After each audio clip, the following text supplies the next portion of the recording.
Hey, home learning heroes, welcome, welcome. I'm glad that you're back with me for some more poetry. Today, we have a poem called Aunty Joan, and this is Y28 for P4 girls if you're doing the competition.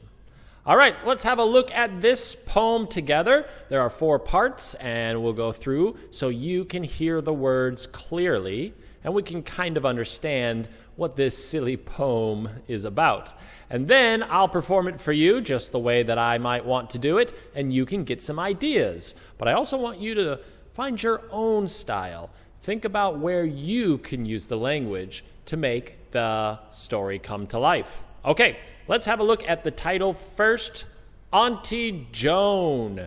Aunty Joan is the title. And then down here at the bottom, John Foster by John Foster.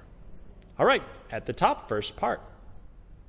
When Aunty Joan became a phone, she sat there not saying a thing. The doctor said, shaking his head, "You'll just have to give her a ring."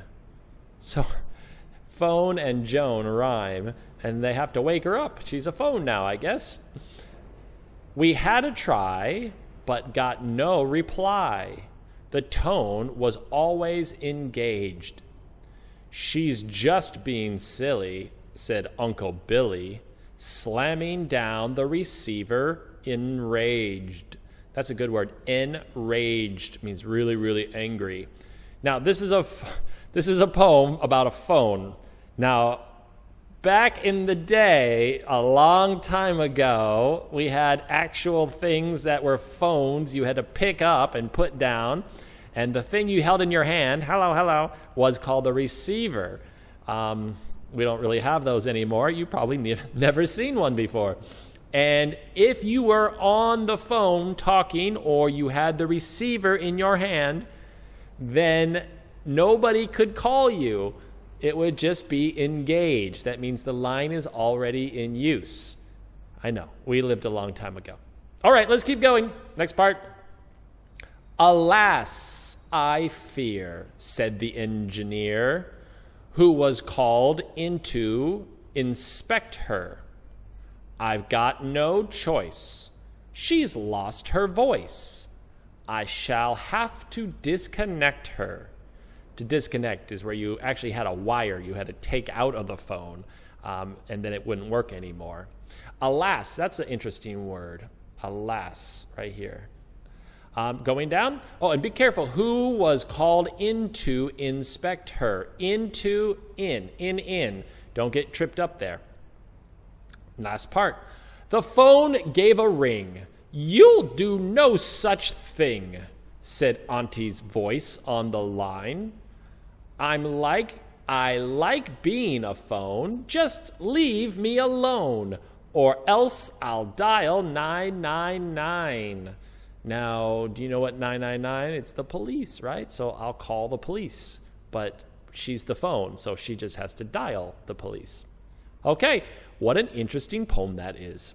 Let's have a look, and now I'll perform it for you. You can see how I change my voice to make it stronger, more energy. I make sure all the words are clear, and I have some ups and downs and fasts and slows. Okay, let's begin. Aunty Joan by John Foster. When Aunty Joan became a phone, she sat there not saying a thing. The doctor said, shaking his head, "You'll have to just give her a ring." Ooh, I messed up there. Let me try that again. "You'll just have to give her a ring." We had a try, but got no reply. The tone was already engaged. "She's just being silly," said Uncle Billy, slamming down the receiver, enraged. "Alas, I fear," said the engineer, who was called in to inspect her. "I've got no choice. She's lost her voice. I shall have to disconnect her." The phone gave a ring. "You'll do no such thing," said Auntie's voice on the line. I like being a phone. Just leave me alone. Or else I'll dial 999. All right, that was an interesting one. I kind of changed my voice a little bit for Auntie.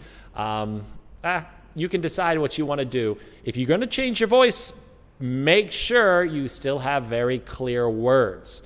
Maybe just make it a little bit different so people can tell that there's two different parts. I can't wait to see what you do. Make sure that you get all the words correct, though. I reversed words, and I had to stop and go back. So make sure that you have all the words in the right order, and don't add words that are not there. They'll notice. Okay, till next time, come back, see me again, and we will do some more poetry together. Bye-bye.